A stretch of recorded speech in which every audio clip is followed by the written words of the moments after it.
Эми ушуга байланыштуу бир кызык окуяны мен айткым келип калды. Персия падышасы өзүнүн кызматкерлери менен бара жатып, жол жээгинде бир улуу жашы улгайып калган аксакалга көзү түштү. Аксакал өтө картайып улгайып калган, бирок дарак эгип жатат да. Бая дарак эгип жаткан дарагы зайтун дарагы бир 10 жылдан кийин мөмө бере турган дарак.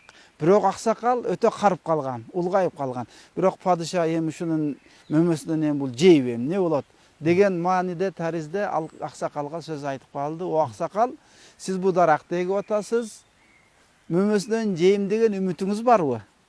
Десе аксакал падышага карап туруп, падышам, бизден мурдакылар эгип кетти, биз жедик. Эми биз эгип кетели, кийинкилер жесин деген сөз айтты. Бул сөз чындыгында падышанын жүрөгүнө бата берди да. Ушунчалык падыша да ыраазы болду. Кубанды. Кубангандан айтты, бул аксакал өтө укмуш, даанышман сөз айтты. Биз мурдакылар эгип кетти, биз жедик, эми биз эгип кетели, кийинкилер жесин, кийинкилерге пайда калтырып кетип аталы.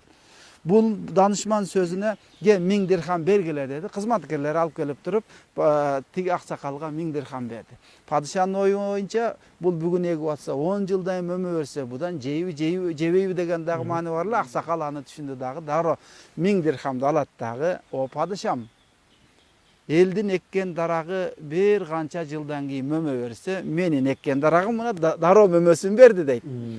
Дегенден кийин бул сөз падышага дагы жага берди. Карагылачы дейт. Не деген данышман аксакал, не деген укмуш сөз айтты. Бул сөз үчүн дагы 1000 дирхам бергиле деп, экинчи 1000 дирхамды. Тегилер кызматкерлер 1000 дирхамды алып келип берсе, аксакал 1000 дирхамды алып туруп, не дейт? О падышам, элдин эккен дарагы бир жылда бир эле жолу мөмө берсе, меники экинчи мөмөсүн бере баштады дейт. Буну укканда падышага бул сөз да жага берди дагы. Укмуш данышман экен. Дагы 1000 дирхам бергиле деди. Эми тез кетип калбасак, аксакал данышман экен, чөйчөгүздүн баарын чыбырып алып койгула дейт, анан басып кетти дейт да.